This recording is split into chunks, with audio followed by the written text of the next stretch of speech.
जैसे लग रहा था कि रात के 9 बज चुके हों।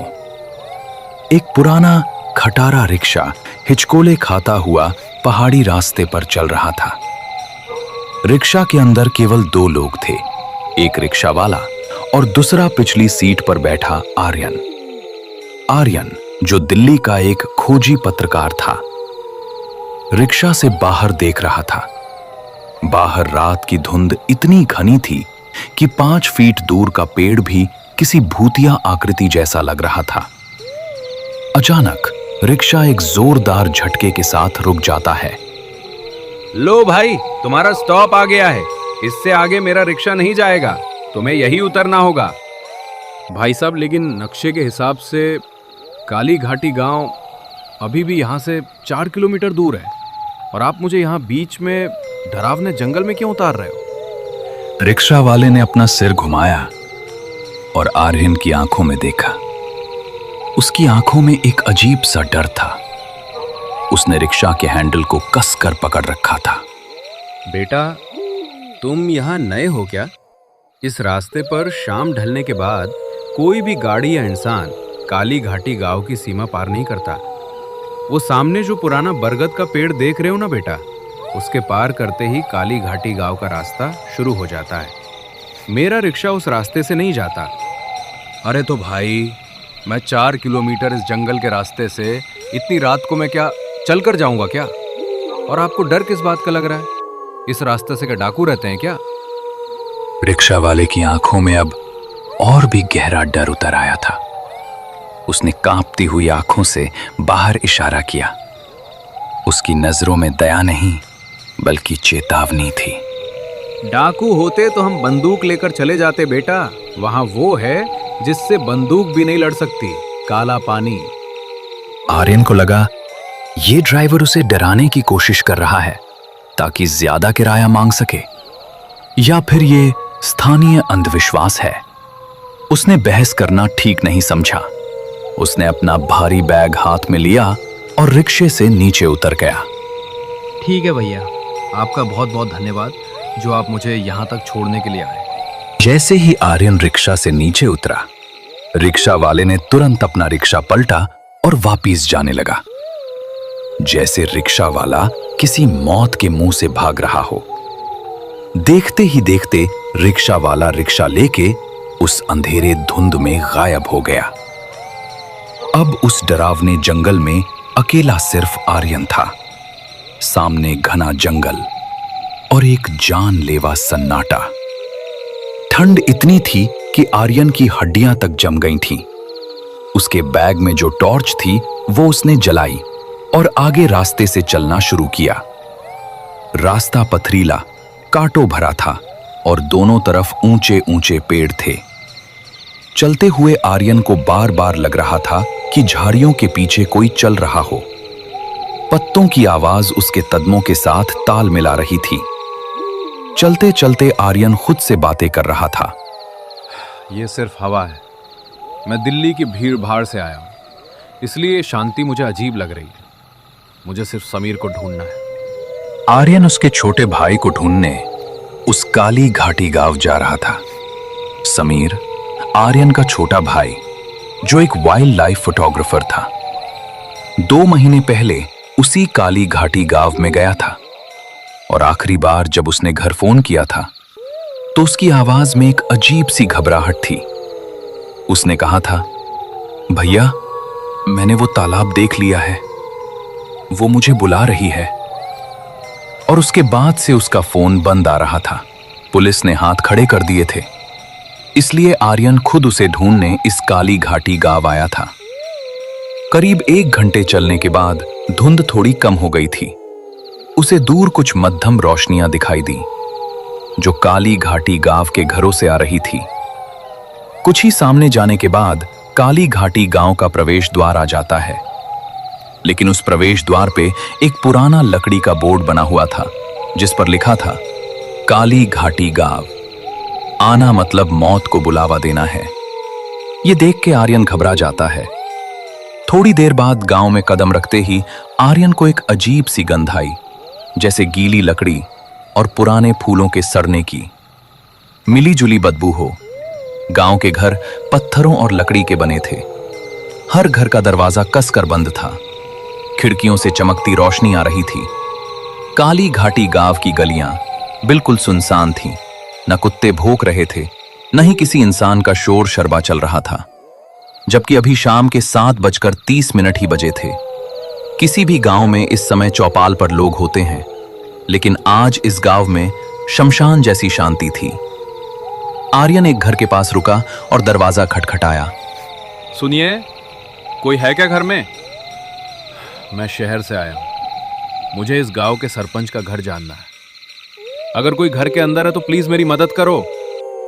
अंदर से कोई जवाब नहीं आया, लेकिन आर्यन ने महसूस किया कि दरवाजे के पीछे कोई खड़ा है और सांस रोके उसकी बातें सुन रहा है। कोई भी दरवाजा खोल नहीं रहा था। आर्यन आगे बढ़ा। थोड़ी दूर जाने पर उसे एक चबूतरे पर एक बूढ़ा आदमी बैठा दिखाई दिया। आर्यन उसके पास गया और बोला, काका, राम राम। मेरा नाम आर्यन है और मैं दिल्ली से आया हूं। मुझे यहां रुकने के लिए कोई जगह मिल सकती है क्या? बूढ़े ने धीरे से अपनी गर्दन घुमाई। उसकी त्वचा झुर्रियों से भरी थी और आंखें सफेद मोतिया बिंद से धुंधली थीं। उसने आर्यन को ऊपर से नीचे तक देखा। वापस चले जाओ मुसाफिर, ये जगह इंसानों के रहने के लिए नहीं बनी है। मैं वापस नहीं जा सकता काका। मेरा छोटा भाई समीर इस गांव में आया था। मुझे उसे ढूंढना है। जैसे ही आर्यन ने उसके छोटे भाई समीर का नाम लिया, वैसे ही वो बूढ़ा आदमी खड़ा हो गया।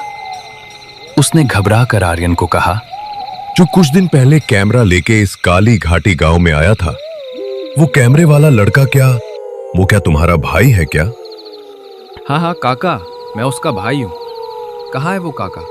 क्या आप जानते हैं क्या उसे? बूढ़े ने चारों तरफ देखा, जैसे उसे किसी बात का डर हो कि हवाएं उनकी बातें तो नहीं सुन रही है। उसने आर्यन को अपने पास नजदीक बुलाया और उसको धीमी आवाज में फुसफुसाते हुए कहा, बेटा, तुम्हारा छोटा भाई इस गांव में जो काला पानी का तालाब है उसके तरफ गया हुआ था। मैंने उसे रोका भी था, लेकिन तुम्हारे छोटे भाई ने मेरी बात नहीं सुनी। मैंने उसे कहा था कि अमावस आने वाली है, उस तालाब के पानी के पास मत जा, लेकिन वो माना नहीं। वो कहता था कि उसे उस काला पानी तालाब की तस्वीरें लेनी है। क्या मतलब काका? काला पानी का तालाब? उसमें मेरा भाई डूब गया क्या? अगर डूब गया तो पुलिस को क्यों नहीं बताया? पुलिस? यहां पुलिस नहीं आती बेटा, और वो डूबा नहीं है। उसे उस काला पानी तालाब ने अपने अंदर खिंच लिया है। काला पानी तालाब में लोग सिर्फ डूबते नहीं है, वो उसे सोख लेता है। उस इंसान की आत्मा, शरीर और उसकी यादें, सब कुछ। आर्यन को उस बूढ़े की बात पे यकीन नहीं हुआ। उसे लगा ये बूढ़ा पागल है। काका, आप मुझे बस ये बता दीजिए कि वो काला पानी का तालाब किस तरफ है। मैं खुद उस काला पानी के तालाब के पास जाके देख लूं। बूढ़े की आंखों में अब डर की जगह एक अजीब सी उदासी थी। बेटा, गांव के उत्तर दिशा में जंगल के पार, लेकिन आज रात मत जाना। आज रात हवा में नमी ज्यादा है। जब नमी बढ़ती है तो वो उस तालाब का काला पानी फैल जाता है। आज मेरे घर रुक जा, सुबह चले जाना, अगर तुम सुबह तक जिंदा रहे तो। आर्यन के पास कोई चारा नहीं था। रात घनी हो चुकी थी और जंगल में अकेले जाना बेवकूफी होती। वो बूढ़े के घर में रुकने के लिए तैयार हो गया। उसी पल दोनों साथ साथ उस बूढ़े आदमी के घर जाने लगते हैं। थोड़ी देर बाद दोनों घर में आ जाते हैं। बूढ़े का नाम हरिया था। उसका घर छोटा था, जिसमें सिर्फ एक कमरा और एक रसोई थी। हरिया ने आर्यन को खाने के लिए सूखी रोटी और प्याज दिया। लालटेन की रोशनी में दोनों बैठे थे। हरिया काका, ये काला पानी तालाब का क्या किस्सा है? आखिर एक तालाब से पूरा गांव इतना डरता क्यों है? बरसों पहले की बात है बेटा। वो तालाब ऐसा नहीं था। उसका पानी कांच जैसा साफ सा था। हम उस तालाब के पानी को अमृत कहते थे। लेकिन फिर गांव में पानी का अकाल पड़ा और फिर गांव के तांत्रिक भैरवनाथ ने कहा कि गांव के तालाब को बलि चाहिए। लोगों ने जानवरों की बलि दी, लेकिन बारिश नहीं हुई। अगली बार भैरवनाथ ने कहा कि तालाब को इंसान का खून चाहिए। भैरवनाथ के पागलपन में गांव वालों ने एक अनाथ बच्ची को उस तालाब में फेंक दिया। बच्ची चीखती रही, चिल्लाती रही, लेकिन उसकी पुकार किसी ने नहीं सुनी। फिर क्या हुआ काका उस बच्ची का? बेटा, बच्ची उस तालाब में डूब के मर गई। उसी समय आसमान काला हो गया। मूसलाधार बारिश शुरू हो गई, लेकिन वो पानी नहीं था, वो काला कीचड़ जैसा तेजाब था। तब से उस तालाब का पानी काला पड़ गया। वो बच्ची आज भी वहां उस तालाब में भटकती रहती है। उस तालाब में वो अकेली है, इसलिए वो दूसरों को बुलाती है खेलने के लिए। आर्यन को कहानियों पर विश्वास नहीं था, लेकिन हरिया के बताने के तरीके में एक सच्चाई थी जो रोंगटे खड़े करने वाले थे। ये सब अंधविश्वास है काका। समीर शायद कहीं फंस गया होगा। बेटा, तुम आजकल के जमाने के हिसाब से बातें कर रहे हो। बेटा, तुमको ये बातें झूठी लगती होगी, लेकिन ये बातें झूठी है नहीं। अब ऐसा करो, तुम सो जाओ। ये बातें हम कल करते हैं। रात बहुत हो गई है। और हाँ, बस एक बात याद रखना, अगर रात को घर के बाहर से कोई आवाज दिए या दरवाजा खटखटाए तो खोलना मत, चाहे वो आवाज तुम्हारे भाई की ही क्यों ना हो। थोड़ी देर बाद दोनों सो जाते हैं। रात के 12 बज चुके थे। आर्यन एक फटे हुए कंबल को ओढ़कर जमीन पर सो गया। थकान के कारण उसकी आंख लग गई। घर के बाहर रात के अंधेरे में डरावने डरावने आवाजें आनी शुरू हो गई थी। ऐसा लगता था कि आज की रात काली घाटी गांव में कुछ अनहोनी होने वाली हो। रात के ठीक 2 बज चुके थे। घर के अंदर आर्यन और बूढ़ा आदमी गहरी नींद में सो चुके थे। तभी अचानक बाहर से किसी ने दरवाजा खटखटाया। तभी अचानक आर्यन की आंख खुल जाती है। सन्नाटे में वो आवाज बहुत तेज लग रही थी। आवाज खिड़की से आ रही थी। उसने अपनी घड़ी देखी। रात के 2 बज रहे थे। हरिया काका कोने में सोए हुए थे और जोर जोर से खर्राटे ले रहे थे। आर्यन उठकर बैठ गया। उसका दिल जोर से धड़क रहा था। रात के 2 बज चुके हैं और इतनी रात को कौन हो सकता है जो दरवाजा खटखटा रहा है? तभी आर्यन ने मन में सोचा कि शायद कोई जानवर हो। तभी बाहर से एक आवाज आई, एक बहुत ही जानी पहचानी लेकिन दबी हुई आवाज।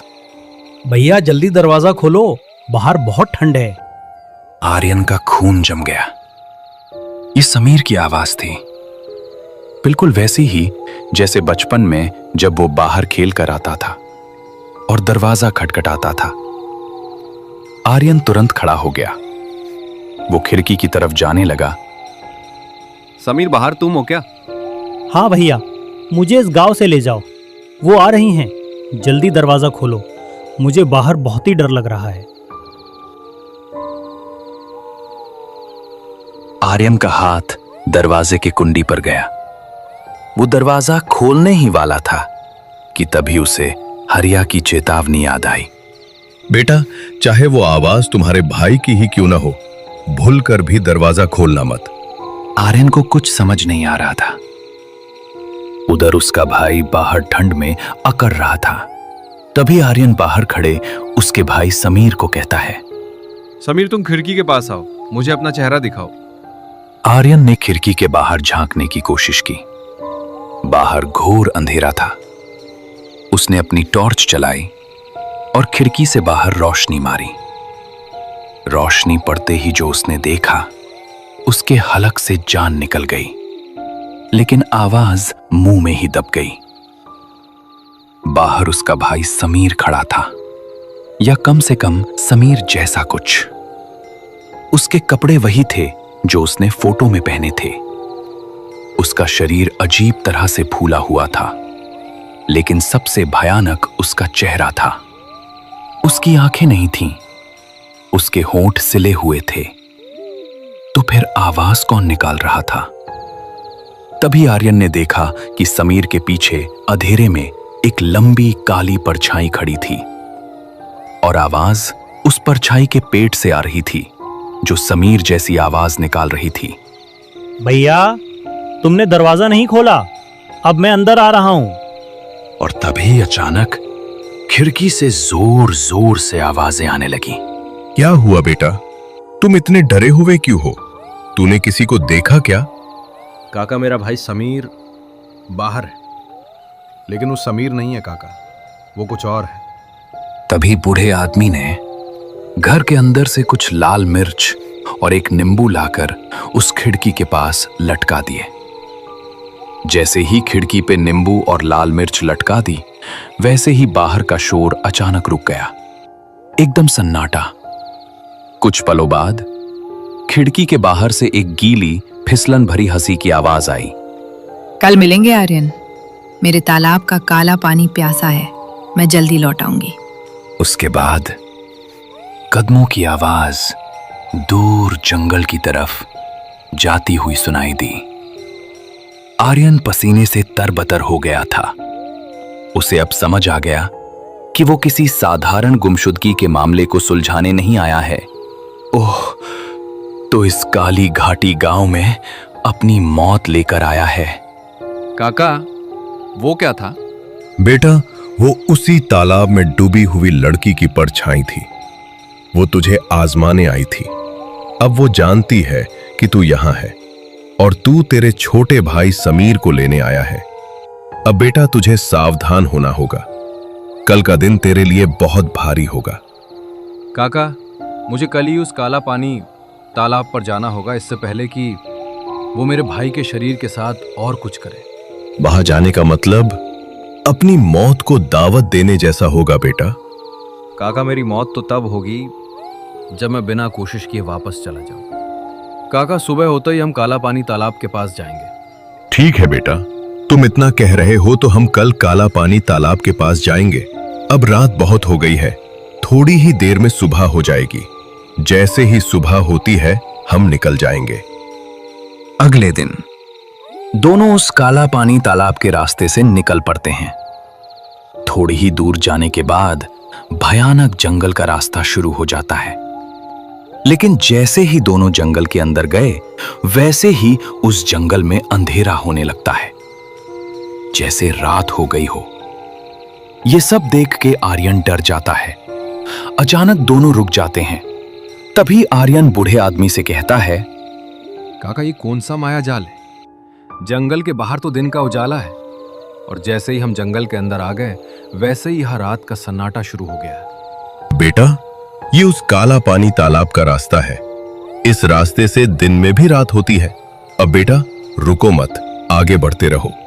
ये इस जंगल का माया जाल है, इस पे ध्यान मत दो और आगे बढ़ो। दोनों आगे निकल गए। चलते चलते जंगल से भयानक डरावनी डरावनी आवाजें आनी शुरू हो गईं।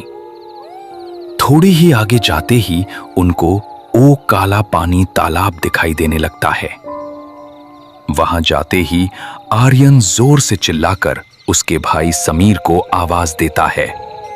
समीर, तुम कहाँ हो? मैं तुम्हें लेने आया हूं। चलो मेरे भाई, घर चलो। तभी अचानक उस तालाब से आर्यन के छोटे भाई समीर की आत्मा निकलने लगती है। भैया, मैं घर नहीं आ सकता क्योंकि मैं अब इस दुनिया में नहीं रहा।